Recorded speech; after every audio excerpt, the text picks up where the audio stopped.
This video is about evaluating prediction accuracy for a logistic regression model.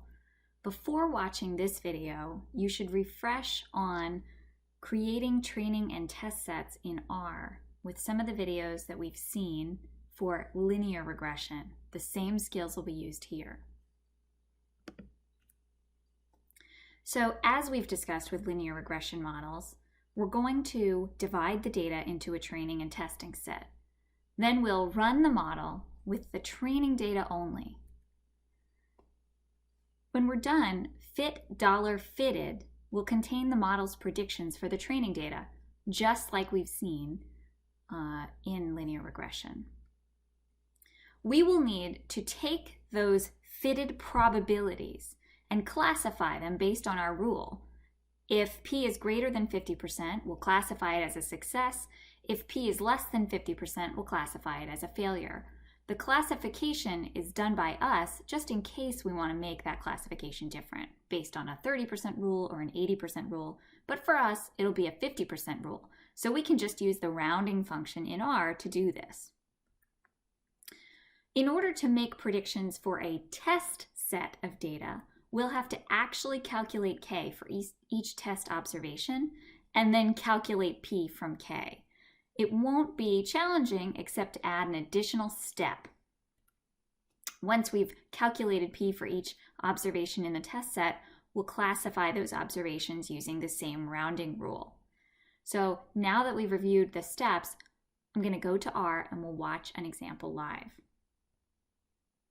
Now we're in R and we'll start our example. The first thing I'm going to do is open a new script file so that I can record what I'm doing and save it for later. Next, I'm going to turn off the scientific notation. When I run this line of code, I should see nothing happen, but it'll have happened under the surface. Next, I'm going to change my working directory. I need to click into the console window and move to the desktop. Then I'm going to read in my file. The file's called nonprofit.csv. And you can find that on the background information page. The next thing I'm going to do, which is always the second thing that I do after I start an example where I'm going to divide into training and testing sets, is set n. And n is going to be the length of the response variable, donation binary. I'm going to create training and test sets. Now, for this example, we're talking about donations made by individuals. So they're not necessarily in time order. They could be, but I don't think time has any influence on donations. The likelihood of me receiving a donation today and yesterday and 6 months from now is probably similar. I don't think time has an impact here. It's possible that time has an impact if the economy is changing month to month or we're in an uncertain environment in that way, but I'm going to assume that time is not affecting our donations, and I'm going to randomly select my training data. So my training set will be to select a random sample from all n observations. I'm going to choose 70% of those observations, and of course I need to say replace equals false. My test set will be everything that is left over from the overall data set D. I'm going to remove everything that was selected for train and take everything else as test. Now I'm actually going to take the lists of observations in train and test and make them into data sets. So train and test themselves are just lists of observations. Oh, I want the first observation, the third observation. It doesn't actually classify them. When I type dtrain equals d bracket train, it says, okay, take all the rows I've identified and put them into a new data set called dtrain. So I'm going to run all of these lines of code together. Now over here on the left, we don't see any output because I'm only storing n storing train, storing test, and so on, nothing is being printed to the screen, and that's okay. But if I come over here and I test the dimensions of dtrain, I should have 70% of my data in dtrain and 30% in dtest. So that looks about right, because n is 11,254. So I've divided my data set.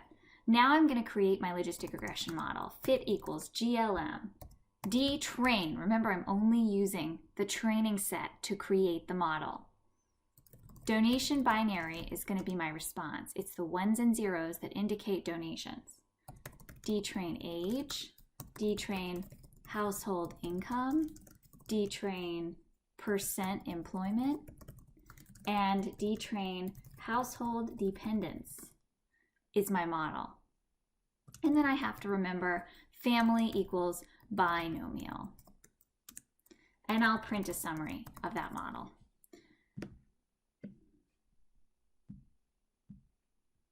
So here's my model. I'm going to make my window a little larger so it can all print together instead of on two separate lines. And this time when I run summary fit, it'll all print nicely. I can see that all of my intercept and slopes are significant in this model.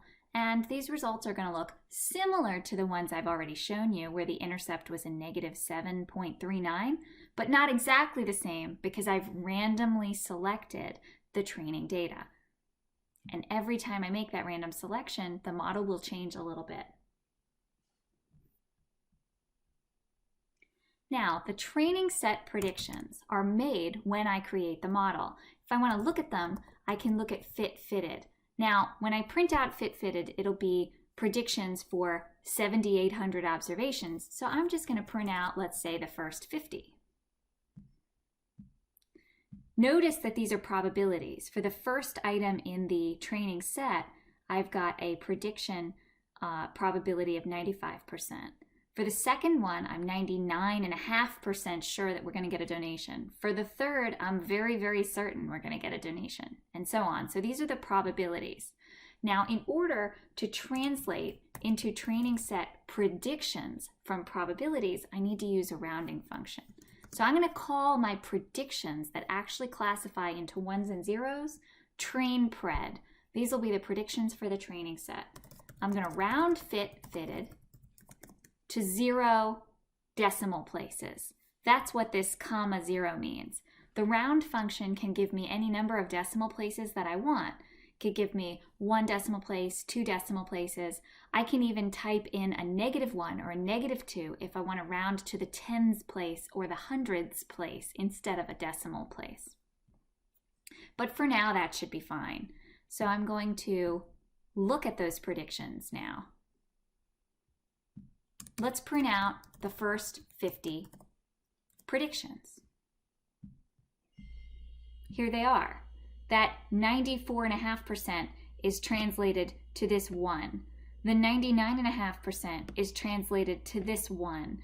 And we printed out the first 50, which have all been translated into 1 successes. So for the first 50 items in the training data, the model predicts we will have a donation. Now, I also need to save the actuals.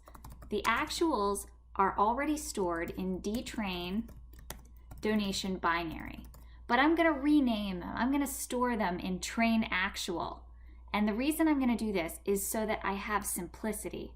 If I store the predictions in train pred and I store the actuals in train actual, I'll know where to find them. I won't have to remember that they're stored in the training donation binary. So I'm going to clean up some of this code now. I've looked at these things and I don't need them anymore. I'm going to put these two lines together because I want to keep things nice and neat. So let me run this. And then I can look at the first 50 train actuals and see how well I did. Look at this. Most of the first 50 train actuals were 1s, but this one is a 0. That's the 1, 2, 3, 4, 5, 6, 7, 8th observation. So for the 8th item in the training set, there was actually no donation. But for the 8th item in the training set, we predicted that there was a donation. Now, what you'll notice is my predictions are all 1s and 0s, and my actuals are all 1s and 0s. So now, as I've mentioned before, the errors are not decimal entries like in dollars, they're just 1s and 0s. So the errors will either be a 0 for a correct prediction or a 1 for a mistake.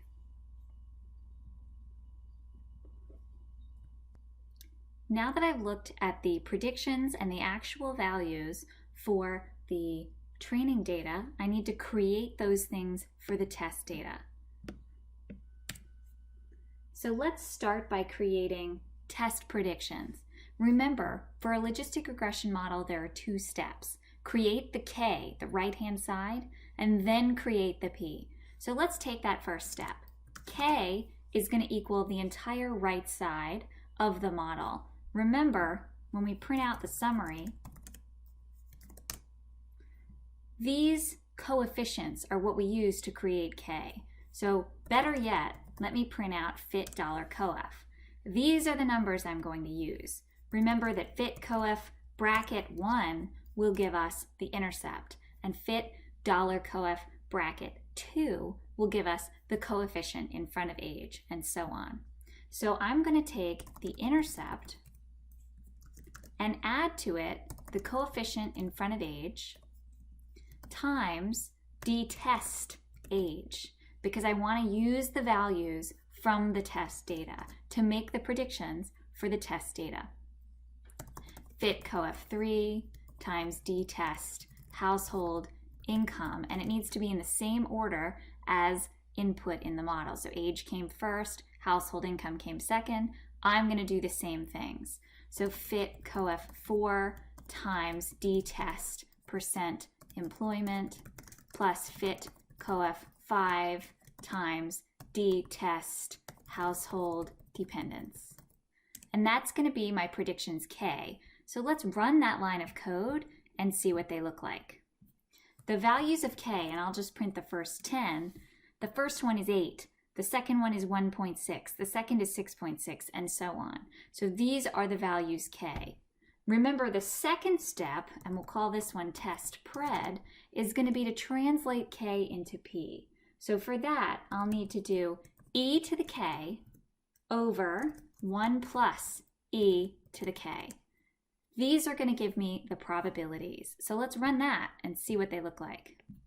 Let's look at test pred 1 to 10.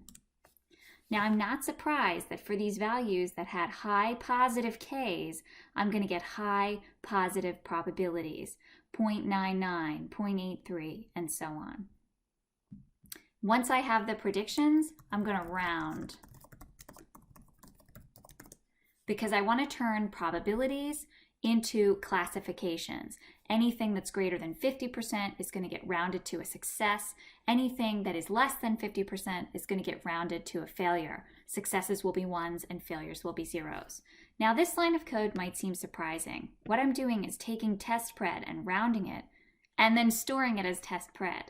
This is fine. This is common in code to take one thing that's called something, change it in some way, and store it under the same name. It's not okay in Excel, but it's okay in many programming languages. So now, once I run this line of code, test pred 1 through 10 will be 1s and 0s, and in this case, they're all 1s. Now that I have 1s and 0s for my test predictions, I need to identify my test actuals, and those will be d-test donation binary. And if we want to look at those, we can.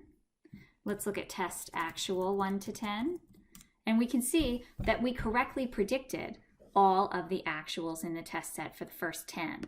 I have 10 1s here, and my predictions are 10 1s also. So just for those 10, we've done a great job. So now I have training data predictions and actual values, test data predictions and actual values. So the next videos are going to tell you what to do once you have those lists of predictions and actual values.